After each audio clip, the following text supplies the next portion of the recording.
So mga tol, kakatapos lang po ng laban ni Muay Thai legend Buakaw Banchamek ng Thailand na ginanap sa bansang Japan sa isang kickboxing kontra kay Minoru Kimura. Panalo si Buakaw Banchamek sa round 2. Knockout ang sinapit ng kalaban niya.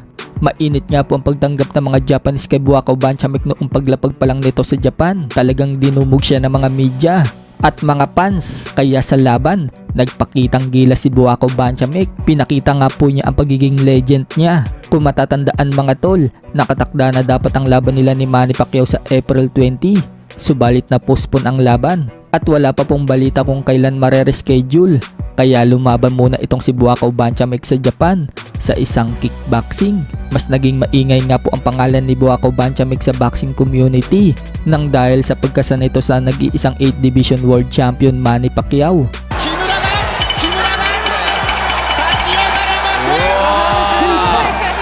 Dahil tapos na ang laban, tutungo naman po tayo sa laban na magaganap bukas. Yan po ang laban ng anak ni Manny Pacquiao na si Eman Bacosa. Haharapin po ni Eman Bacosa ang kapwa bagito na si Jay Langahin sa lightweight division. Kanina lang mga tol, natapos na ang weigh-in nila. Magandang pagkakataon nga po yan para kay Bacosa na magpakitang gilas dahil nandyan mismo ang presidente ng WBC na si Mauricio Sulaiman. Makikita ni Sulaiman kung paano lumaban itong si Bacosa. Bukod dyan, kasabay nga po dyan gaganapin ang First Pacquiao Elorde Awards.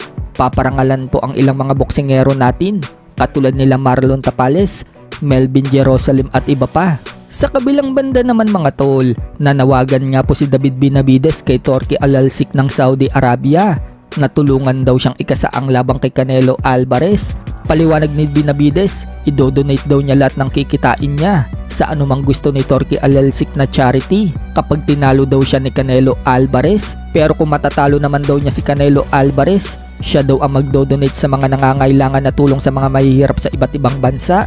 Aniya, lumalaban daw siya para sa kadakilaan at hindi daw para sa pera, habang si Canelo daw lumalaban na lang daw para sa pera. So ganyan nga po kalakas ang loob ni Benavides na kaya niyang talunin ang superstar na si Canelo. Kung matatandaan, na ibalita natin sa previous vlog natin, napayag na nga itong promoter ni Benavides na si Lil Quicks sa hinihiling ni Canelo Alvarez na $150 million para palagan ni Canelo si Benavides. May nakatakdang laban naman si David Benavides mga tol ngayong June kontra kay Alexander Gvozdyk, pero aakyat po si David Benavides sa light heavyweight division at nakataya po dyan ang interim WBC light heavyweight.